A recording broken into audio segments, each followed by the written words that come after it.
अस्सलाम वालेकुम व्यूअर्स। आज का हमारा टॉपिक है एलिमेंट 3.3 निबोश का, और टॉपिक का नाम है human factors which influence safety related behaviour. Lecture शुरू करने से पहले मैं ये बताना चाहूँगा आपको, ये NEBOSH international general certificate in occupational safety and health new syllabus का लेक्चर नंबर ओवरऑल 5 है, और element 3 IG1 managing risk understanding people and processes का ये लेक्चर नंबर 3 है। मतलब कि ये इस एलिमेंट का पार्ट नंबर 3 है। अब हम चलते हैं अपने लेक्चर की जानिब, जिसका टाइटल है human factors which influence safety related behaviour, कि वो कौन से इंसानी अनासर हैं जो असरअंदाज होते हैं safety related, health and safety से मुतल्लिका रवैयों के ऊपर, किस तरह से कि हम कैसे हेल्थ एंड सेफ्टी में बिहेव कर रहे हैं, किस तरह से हमारी अप्रोच है, उसके अंदर कैसे वो असरअंदाज होते हैं, तो वो हम इस एलिमेंट के अंदर देखेंगे। अच्छा जी, सबसे पहले human factors influencing safety related behaviour में तो आप देख रहे होंगे कि ये एक सर्कल मौजूद है जिसमें बिहेवियर के साथ 3 चीजें मौजूद हैं।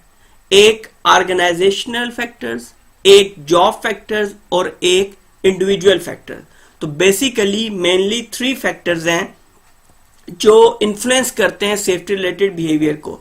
एक ऑर्गेनाइजेशन फैक्टर, एक जॉब फैक्टर, और तीसरा है हमारे पास इंडिविजुअल फैक्टर है। आगे चल के हम इन्हें 1 बाय 1 डिस्कस करेंगे कि ये कैसे। अब सबसे पहले नंबर पे आता है ऑर्गेनाइजेशनल फैक्टर, कि ऑर्गेनाइजेशनल वो कौन से अनासर हैं जो सेफ्टी रिलेटेड बिहेवियर के ऊपर असरअंदाज हो सकते हैं। सबसे पहले सेफ्टी कल्चर, जो हमने पहले पढ़ा कि सेफ्टी कल्चर पॉजिटिव है या नेगेटिव है, तो ये बहुत गहरा असर छोड़ता है वर्कर के बिहेवियर के ऊपर। Then we have commitment and leadership from top management, कि हमारी टॉप मैनेजमेंट कितनी, जो ऑर्गेनाइजेशन की टॉप मैनेजमेंट है वो हेल्थ एंड सेफ्टी के लिए कितनी कमिटेड है।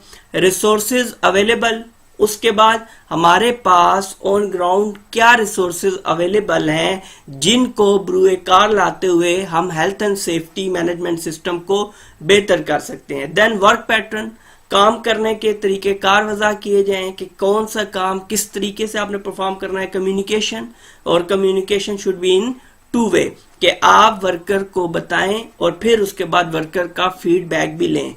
लेवल्स ऑफ सुपरविजन, अच्छा लेवल ऑफ सुपरविजन में क्या होगा कि जिस तरह ऑर्गेनाइजेशनल चार्ट के अंदर लेवल, डिफरेंट लेवल्स मौजूद हैं, इसी तरह लेवल्स ऑफ सुपरविजन भी अपनी जगह काम करें। कैसे कि फॉर एग्जांपल जनरल वर्कर के ऊपर सुपरवाइजर, सुपरवाइजर के ऊपर मैनेजर, मैनेजर के ऊपर इसी तरह डायरेक्टर, डायरेक्टर के ऊपर सीईओ या एमडी वगैरह। तो ये step by step different levels हैं सुपरविजन के।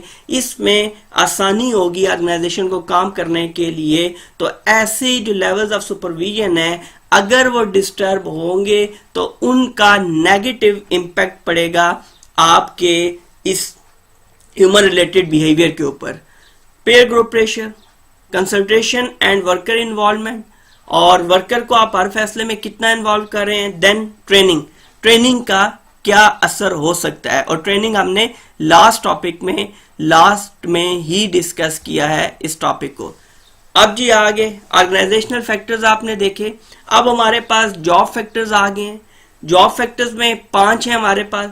पहला है टास्क, कि जो काम हम कर रहे हैं इसकी नोयत क्या है, इसकी रिक्वायरमेंट क्या है। देन वर्कलोड, और उसके बाद जो काम हम कर रहे हैं आया उसका जो बल्क है, जो लोड है वो कितना है।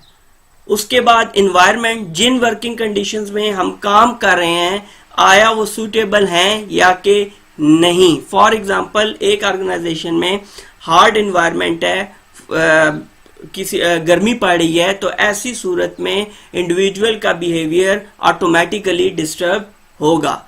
डिस्प्लेज एंड कंट्रोल्स, ये यहाँ पे इसकी मुराद डिफरेंट डिस्प्ले स्क्रीन इक्विपमेंट्स हैं ठीक है। जैसे फॉर एग्जांपल एक वर्क स्टेशन पड़ा हुआ है, कंप्यूटर पड़ा हुआ है, तो उसको किस तरह से आपने अरेंज किया हुआ है, किस तरह से वो अपनी जगह पे रखा गया है, और इसी तरह के और बहुत सारे कंट्रोल्स अगर आप इससे हट के आए कंप्यूटर के अलावा, तो वर्क प्लेस में फॉर एग्जांपल एक आपने किसी भी मशीन का जो डेली बेसिस पे यूज हो रही है, अगर उसका स्टॉप और स्टार्ट बटन जो है किसी वजह से आपका ऐसी जगह पे जहां पे आसानी से एक्सेस नहीं है, तो ऐसी सूरत में वर्कर क्या करेगा, नेगेटिव बिहेवियर अपनाते हुए उसको काम पे से जाते हुए ऑन ही छोड़ के चला जाएगा। Then we have procedures.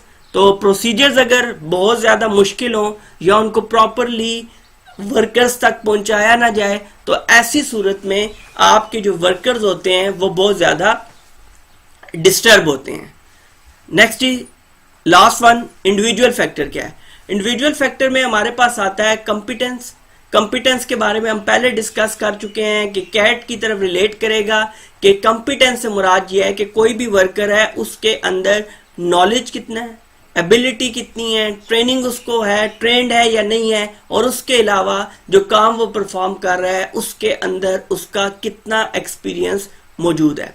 Next is skilful कितना है, पर्सनैलिटी के लाइक ये उसकी एक तरह से इंटरपर्सनल स्किल है कि वो बिहेव कैसे करता है। काम तो करता है लेकिन काम के अलावा वो वर्किंग रिलेशनशिप में कैसा है, या वो अपने साथ वालों के साथ कैसा है, या उस वर्क एनवायरनमेंट में वो दूसरों के लिए कितना हेल्पफुल है। एटीट्यूड जी, उसके बाद motivation, the thing that is making a person do what they do, rewards, incentive, positive और नेगेटिव। अच्छा जी, मोटिवेशन में क्या होता है, मोटिवेशन में आप अक्सर देखते हैं कि ऑर्गेनाइजेशन के अंदर रिवार्ड्स दिए जाते हैं, कुछ बोनसेस दिए जाते हैं, कुछ इंसेंटिव्स दिए जाते हैं, और कई जगहों पे क्या होता है कि इंसेंटिव्स के अलावा एक एप्रिसिएशन सर्टिफिकेट दे दिया जाता है, जिससे बाकी worker for example man of the month और एम्प्लॉय ऑफ द मंथ का जब सर्टिफिकेट वगैरह मिल जाता है, तो इसकी वजह से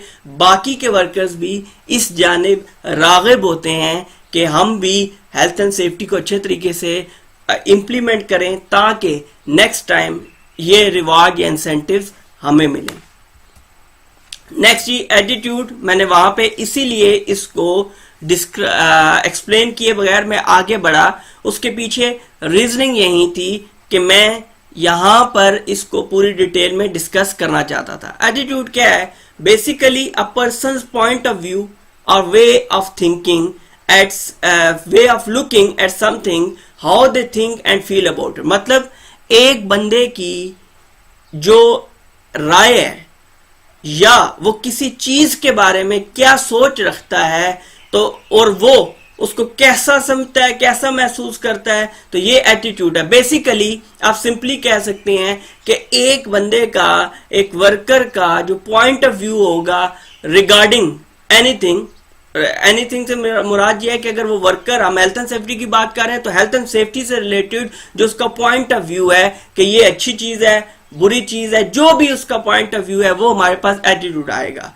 कैन बी चेंज। अच्छा, पहली बात ये है कि अगर तो पॉजिटिव है तो हम कंटिन्यूस इंप्रूवमेंट की तरफ जाते हैं, उसको छेड़खानी नहीं करेंगे, उसको टाइम देंगे, वो मजीद बेहतर होगा। अगर उसका एटीट्यूड नेगेटिव है तो फिर उस एटीट्यूड को चेंज करने के लिए हमारे पास 5 चीजें मौजूद हैं। पहली कि एटीट्यूड चेंज कैसे होगा, एजुकेशन एंड ट्रेनिंग। हम उसको इसके बारे में गाइडलाइंस दें, इसके बारे में उसको ट्रेन करें ताकि वो इसकी इफादियत जानते हुए इसको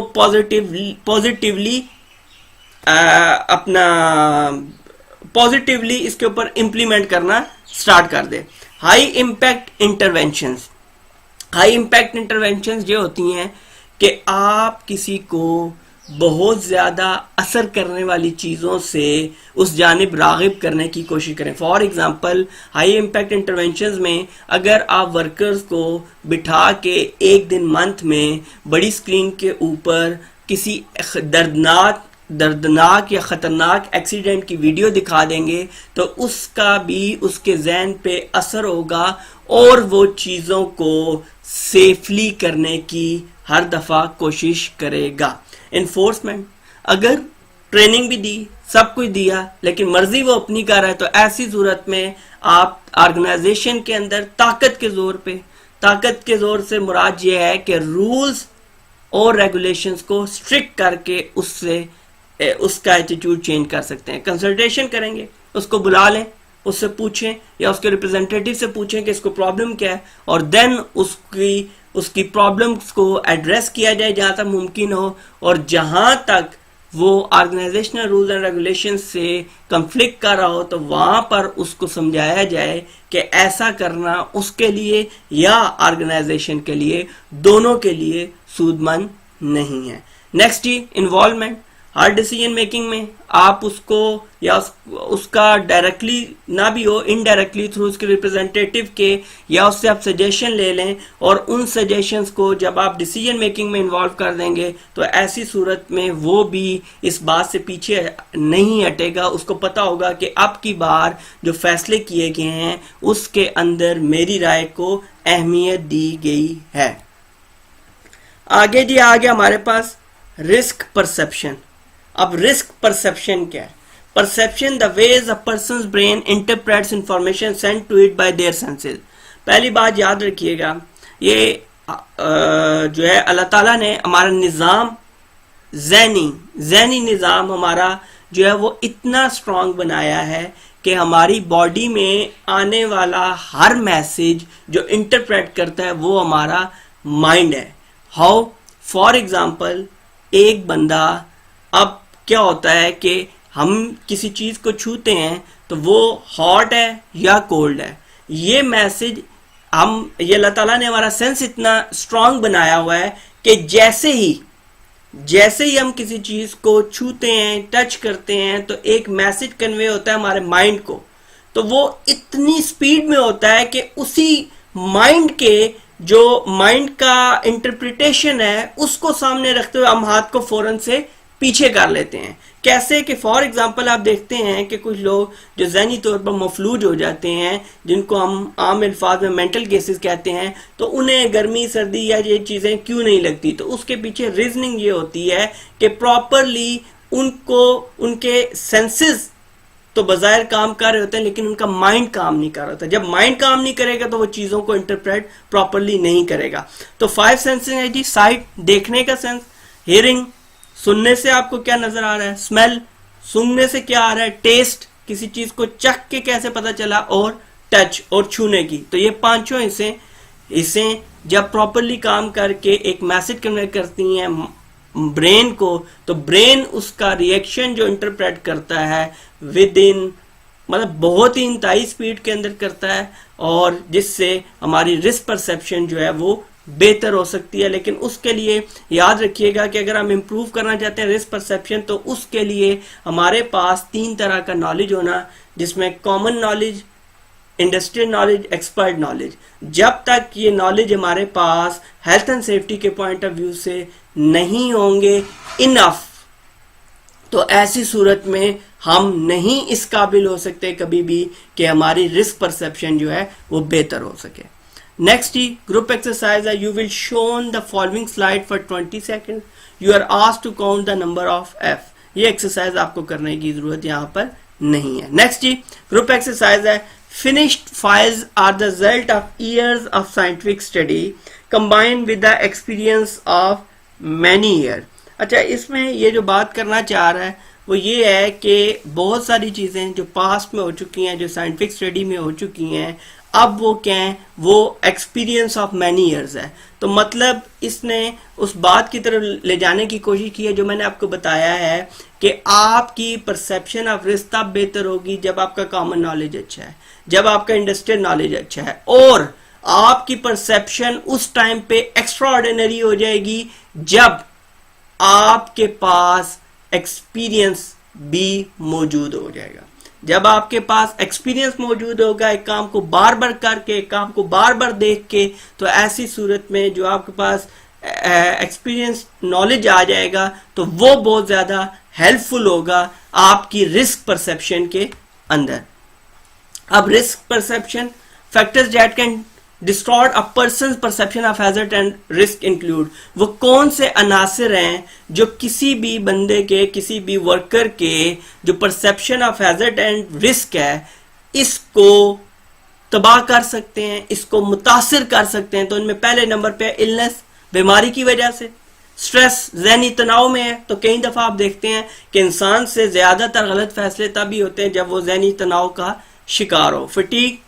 फटीग भी सरदर्दी, किसी चीज़ से आप बेजार आ चुके हैं। ड्रग्स एंड अल्कोहल, अगर आप किसी भी ड्रग्स, चाहे वो लीगल हो चाहे वो इलीगल हो, दोनों में से कोई भी ड्रग्स आपने यूज़ की हुई हैं, तो ऐसी सूरत में आपका जो परसेप्शन ऑफ रिस्क है वो ऑथेंटिक नहीं रहेगा।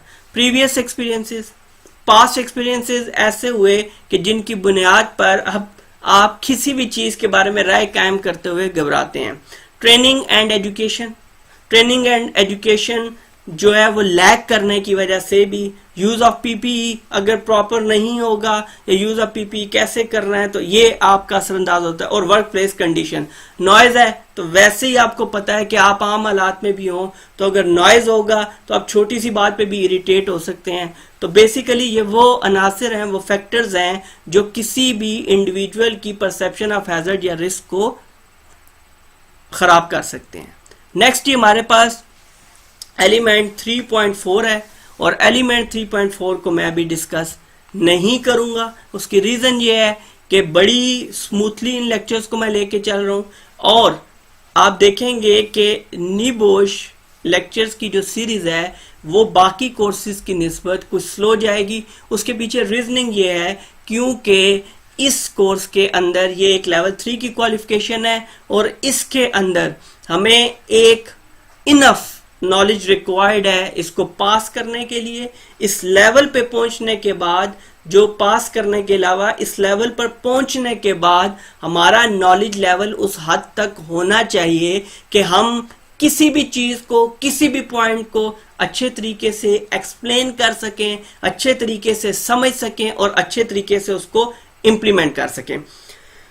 तो इंशाल्लाह बहुत जल्द इसका अगला पार्ट जब आएगा तो उसके अंदर हम रिस्क असेसमेंट का टॉपिक डिस्कस करेंगे और रिस्क असेसमेंट का टॉपिक बहुत ज़्यादा डिटेल में डिस्कस करेंगे। उसके पीछे सॉलिड रीजनिंग क्या है मैं पहले आपको बता चुका हूं कि occupational health and safety management system के अंदर हेल्थ एंड सेफ्टी पॉलिसी को फाउंडेशन, बुनियाद की अहमियत हासिल है। तो इसी health and safety management system को, health and safety management system के अंदर रिस्क असेसमेंट को बैकबोन की हैसियत हासिल है।